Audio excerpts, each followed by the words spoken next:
They see my disability, I see my ability.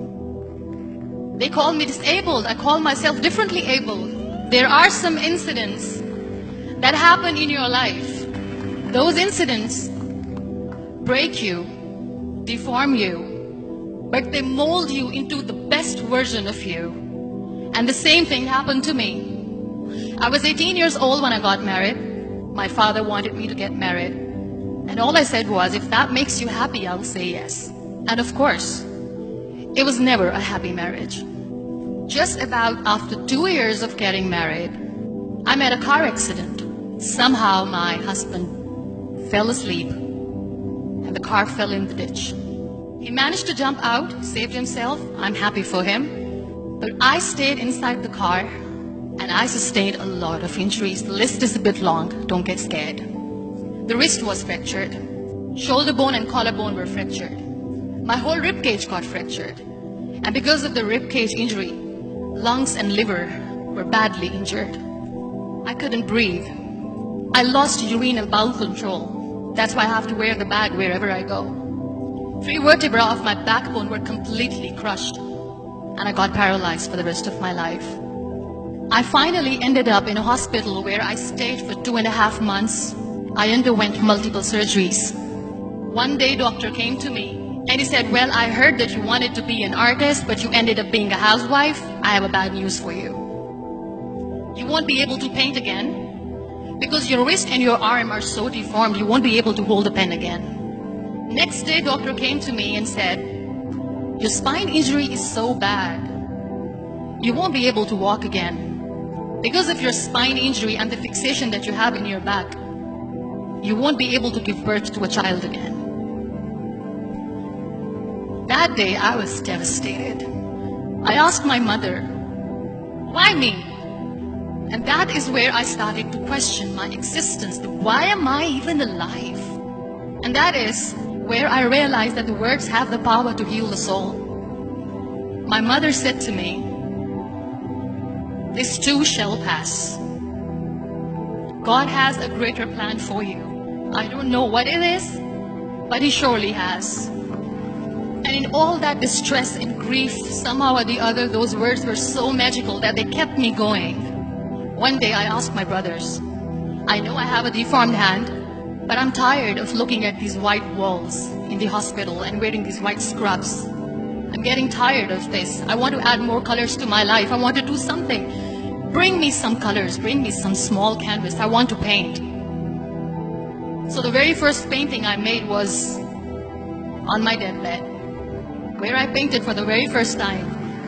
It was not just an art piece or just my passion. It was my therapy. And then I was discharged and I went back home. And I went back home and I realized that I had developed a lot of pressure ulcers on my back and on my hip bone. I was unable to sit. There were a lot of infections in my body, a lot of allergies. So doctors wanted me to lie down on the bed straight for not 6 months, for not 1 year, for 2 years. I was bedridden, confined in that one room, looking outside the window, listening to the birds chirping, and thinking maybe there will be a time when we'll be going out with the family and enjoying the nature. That was the time where I realized how lucky people are. That is the time where I realized that the day I'm going to sit, I'm going to share this pain with everyone to make them realize how blessed they are, and they don't even consider them lucky. That day I decided that I'm going to fight my fears. We all have fears. Fear of unknown, fear of losing people, fear of losing health, money. We want to excel in career, we want to become famous, we want to get money. We are scared all the time. So I wrote down one by one all those fears. And I decided that I'm going to overcome these fears one at a time. You know what was my biggest fear? Divorce. I was trying to cling on to this person who didn't want me anymore, but I said no. I have to make it work. But the day I decided that this is nothing but my fear, I liberated myself by setting him free. And I made myself emotionally so strong that the day I got the news that he's getting married, I sent him a text that I'm so happy for you and I wish you all the best. And he knows that I pray for him today. Number 2 was, I won't be able to be a mother again. And that was quite devastating for me. But then I realized there are so many children in the world, all they want is acceptance. So there is no point of crying, just go and adopt one. And that's what I did. People think that they will not be accepted by the people because we, in the world of perfect people, are imperfect. So I decided that instead of starting an NGO for disability awareness, which I know will not help anyone, I started to appear more in public. I started to paint. I decided that I'm going to join the national TV of Pakistan as an anchor person. And I've been doing a lot of shows for the last 3 years. I became the National Goodwill Ambassador for UN Women Pakistan, and now I speak for the rights of women, children. We talk about inclusion, diversity, gender equality, which is a must. Every time I go in public, I always smile.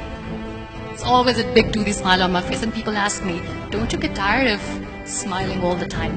What's the secret? I always say one thing, that I have stopped worrying about the things that I have lost, the people that I have lost. Things and people who were meant to be with me are with me. And sometimes, somebody's absence makes you a better person. Cherish their absence. It's always a blessing in disguise. Live your life fully. Accept yourself the way you are. Be kind to yourself. Be kind to yourself. I'll repeat, be kind to yourself, and only then you can be kind to others. Love yourself and spread that love. Life will be hard. There will be turmoil. There will be trials, but that will only make you stronger. So when you accept yourself the way you are, the world recognizes you. It all starts from within.